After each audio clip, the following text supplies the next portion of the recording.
जय हिंद दोस्तों, आप सभी को स्वागत है आप ही के यूट्यूब चैनल सुधा ज्ञान गंगा में। आज फिर से क्लास 10th का मोस्ट अध्याय त्रिकोणमिति, जो कि इसका बेसिक स्ट्रक्चर आज बताएंगे।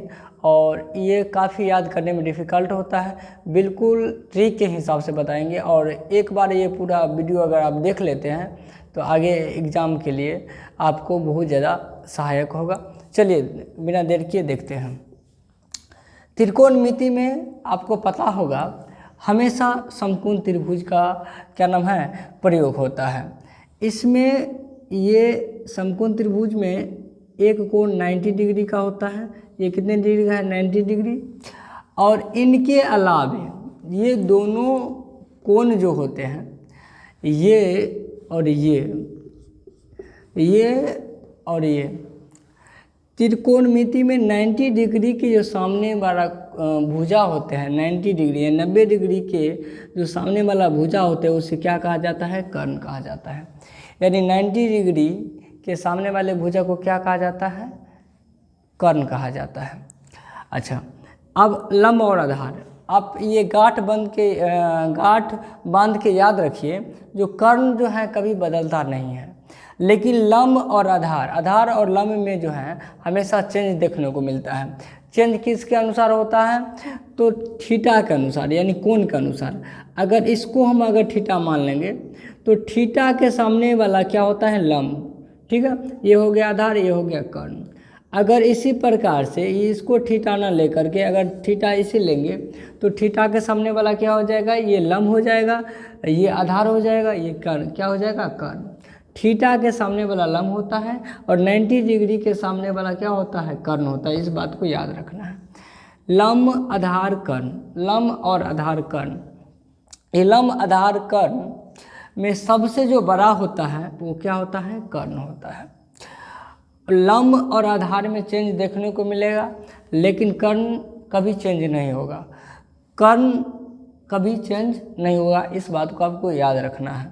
अब देखिए, ये 90 डिग्री के सामने वाला क्या है? कर्ण है। ये लंब हो गया, ये आधार हो गया। अब जैसे आपको पता होगा 10 और 100 का रेशियो निकालने के लिए, अनुपात अगर हम इसको बोलेंगे कैसे निकलेगा, तो पता होगा ये और ये कट गया तो क्या हो जाएगा? 1:10। ठीक। इसी प्रकार से लंब को परपेंडिकुलर कहा जाता है, आधार को बेस कहा जाता है और कर्ण को कहा जाता है हाइपोटेनियस। अब देखिए, परपेंडिकुलर P हो गया लंब और कर्ण H, ये P परपेंडिकुलर और अनुपात H यानी कर्ण है हाइपोटेनियस। इस दोनों का जो अनुपातिक नाम है, यानी लंब और कर्ण का जो अनुपातिक नाम है उसी को क्या कहा जाता है? साइन थीटा कहा जाता है। यानी लंब और कर्ण का अनुपातिक नाम को ही क्या कहा जाता है? साइन थीटा कहा जाता है। इस बात को आपको याद रखना है। चलिए, अगर हिंदी में अगर बात किया जाए तो कितने अनुपात होते हैं त्रिकोणमिति का? तो 6 अनुपात होते हैं। हिंदी में लोग लंब, आधार और कर्ण कहते हैं। अंग्रेजी में इसको अगर याद रखना है तो परपेंडिकुलर, बेस और हाइपोटेनियस होता है। ठीक है, अब देखिए, इसको याद रखने का एक सरल तरीका है। सबसे पहले 6 अनुपात क्या क्या है उसको हम देख लेते हैं। जैसे P यानी परपेंडिकुलर है तो P से अगर हम भाग देंगे तो P से भाग भाई B से जाएगा और P को भाग S से जाएगा। ये 2 अनुपात निकल के आ गया। दूसरा, अगर हम B लेंगे तो B से भाग H को जाएगा और B के भाग क्या जाएगा? P से जाएगा, तो 2 निकल के आ गया। तीसरा, अगर बात किया जाए, B ले लिए, P ले लिए, अब H लेंगे तो H का भाग जाएगा B से और H का भाग जाएगा P से। तो यही 6 जो अनुपातिक है, यही त्रिकोणमिति में sine theta, cos theta, tan theta, cot theta, cosec theta, sec theta निकल करके आता है। यानी P/B यानी परपेंडिकुलर बटे बेस यानी आधार, तो P/B क्या हुआ?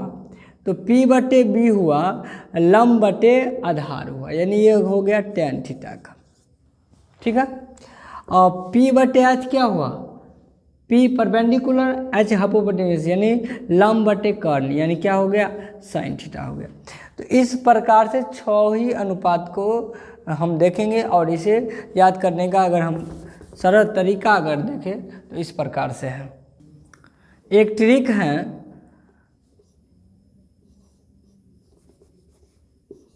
लाल बटे काका, ठीक है। इससे हमें याद रखना है साइन थीटा 6 अनुपात होते हैं। साइन थीटा होता है, एक कॉस थीटा होता है, एक टैन थीटा होता है, और एक होता है कॉट थीटा, और एक होता है सेक थीटा, और एक होता है कॉसेक थीटा, ठीक है। इसको हमें याद रखना है इस प्रकार से। जो साइन थीटा का अनुपातिक नाम यानी लंब और कर्ण का अनुपातिक जो नाम होता है वो होता है साइन थीटा, ठीक है।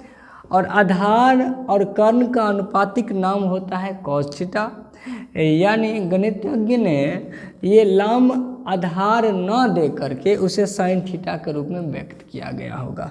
चलिए देखते हैं। तो साइन थीटा बराबर हम लिख सकते हैं लंब बटे कर्ण, ठीक है। यानी लंब बटे कर्ण साइन थीटा नाम दिया गया, तो इसको हमें याद रखना है लाल बटे काका यानी लंब बटे कर्ण। कॉस थीटा बराबर हो जाएगा आधार बटे कर्ण, ठीक है, आधार बटे कर्ण। तो यानी एस हो गया आधार और केस हो गया कर्ण, ठीक है। और टैन थीटा बराबर होता है यानी लंब बटे आधार, लंब बटे आधार, ठीक है। यानी लाल बटे काका आप याद रखिएगा तो टैन याद हो गया, कॉस याद हो गया, टैन। अगर साइन कॉस टैन याद हो गया तो आपको जो है ये कॉट सेक कॉसेक ऑटोमेटिक याद हो जाएगा। देखिए साइन है, ये साइन सबसे इसमें बड़ा है, तो ये जो अपना एक मिलनसार करेगा तो इसमें देखिए सबसे बड़ा कौन है, तो कॉसेक है। तो साइन का उल्टा क्या हो गया, कॉसेक। उसके बाद कॉस, कॉस ने कहा हम उसके साथ मिलनसार करेंगे जो हमारे गोत्र का बराबर होगा। तो देखिए सी इसमें भी है और सी इसमें भी है, एस इसमें भी है, एस इसमें भी है, तो कॉस का उल्टा क्या हो गया, सेक। अब देखिए टैन, तो ये दोनों बचा, तो टैन का उल्टा क्या हो जाएगा, कॉट हो जाएगा। तो इस प्रकार से हम कह सकते हैं, यानी साइन जो होगा साइन थीटा वो किसके उल्टा होगा, कॉसेक। दोस्तों आपको बता दूं साइन थीटा क्या है। तो साइन थीटा दोस्तों एक त्रिकोणमितीय अनुपात है।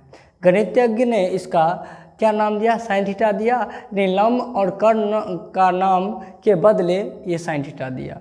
तो साइन थीटा क्या है, एक त्रिकोणमितीय अनुपात है। अगर आपसे पूछे त्रिकोणमितीय अनुपात कितना है, तो 6 त्रिकोणमितीय अनुपात है। कौन कौन, sine theta, cos theta, tan theta, cot theta, sec theta और कॉसेक थीटा। तो साइन थीटा बराबर लंब बटे कर्ण यहाँ जाने, तो हम बोले साइन थीटा जो सबसे बड़ा है यानी पहले है, इसका जो उल्टा हुआ कॉसेक थीटा हुआ। तो यहाँ अगर हम कॉसेक थीटा का बात किया जाए, कॉसेक थीटा का बात, तो साइन थीटा बराबर लंब बटे कर्ण यहाँ है।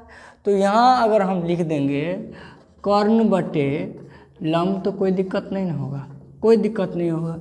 अगर साइन कॉस टैन का मान अभी हम देख लिए, यानी लाल बटे काका यानी लंब बटे कर्ण, आधार बटे कर्ण और लंब बटे आधार, ये तीनों याद हो गया।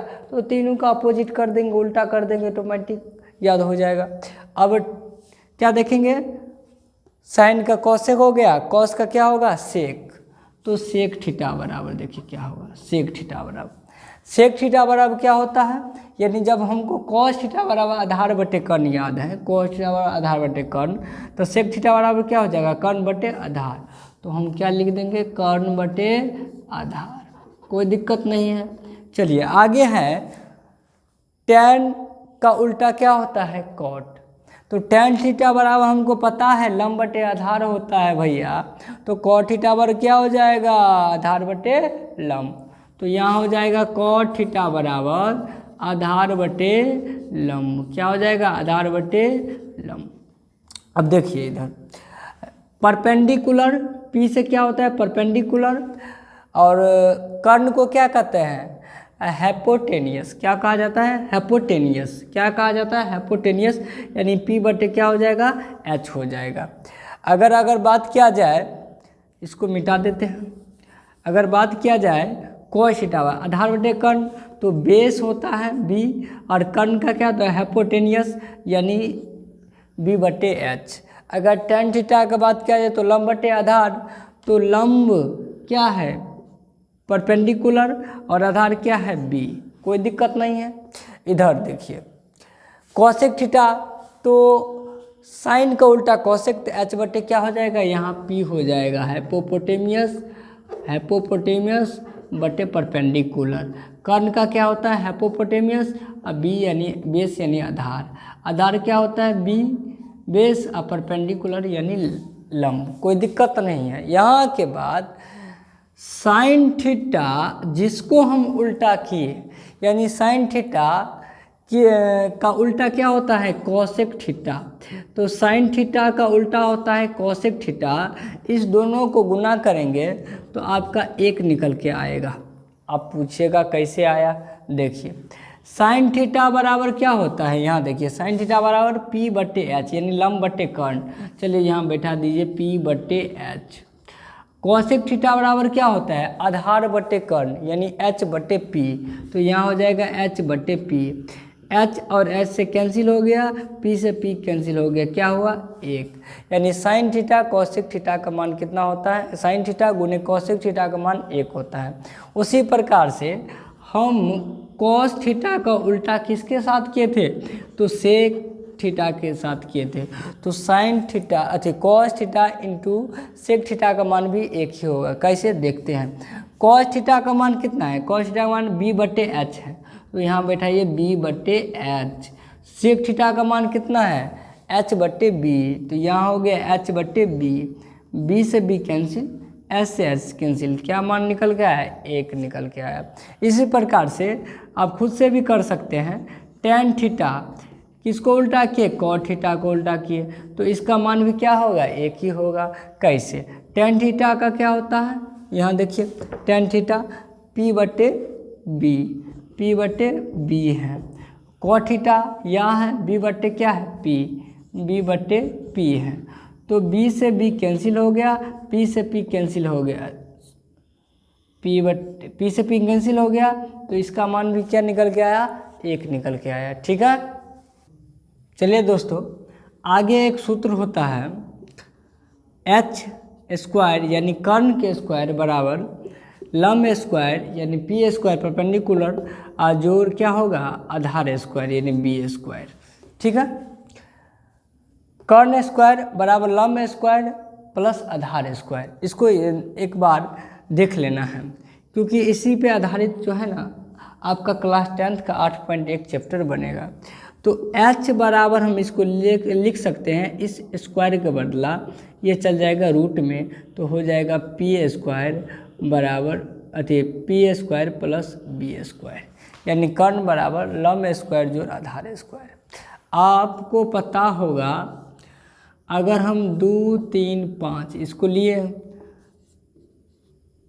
तो इसमें देखिए कर्ण का बराबर यानी कर्ण हो गया इसमें AC स्क्वायर, अगर AB square plus BC square के बराबर है तो ये समकोण त्रिभुज का भुजा बनने का हकदार है। कैसे, AC कितना है 5, तो 5 का स्क्वायर हो गया, AB कितना है 2, तो 2 का स्क्वायर हो गया, BC कितना है 3, तो 3 का स्क्वायर हो गया, तो 25 क्या हो जाएगा 25, 2 दूना क्या हो जाएगा 4, 3 तिया क्या हो जाएगा 9। तो देखिए 25 9 और 4 क्या हुआ 13, तो ये समकोण त्रिभुज का भुजा बनने का हकदार नहीं है, क्योंकि इस दोनों का योग इसके बराबर होना चाहिए। चलिए दूसरा सोचते हैं। दूसरा अगर हम लेंगे 3, 4, 5, देखिए हो जाएगा।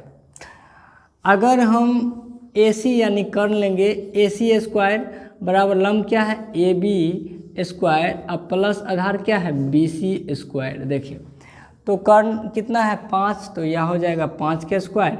AB कितना है 4, तो 4 का स्क्वायर, और जो BC कितना है तो 3, तो 3 का स्क्वायर। 25 क्या हो जाएगा 25, 4 चौका क्या हो जाएगा 16, और 3 तिया क्या हो जाएगा 9, तो 16 और 9 को जोड़ेंगे तो 25 हो जाएगा।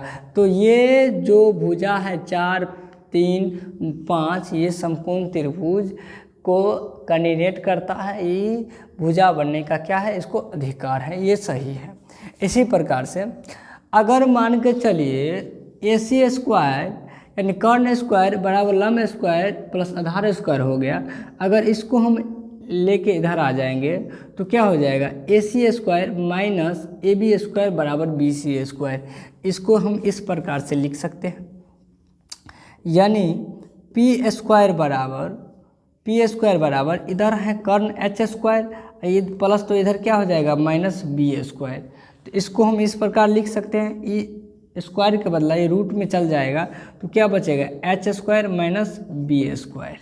ठीक है, इसी प्रकार से अगर हम क्या नाम है, ये अभी P का मान निकल गया, अब क्या है B, तो B स्क्वायर बराबर लेंगे तो ये H स्क्वायर इधर रहेगा, ये प्लस तो इधर क्या हो जाएगा माइनस क्या हो जाएगा P के स्क्वायर।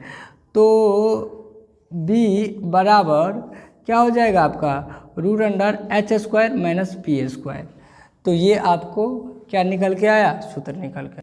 आज के लिए बस इतना ही, मिलते हैं नेक्स्ट वीडियो के साथ, क्योंकि वीडियो लंबा हो जाएगा।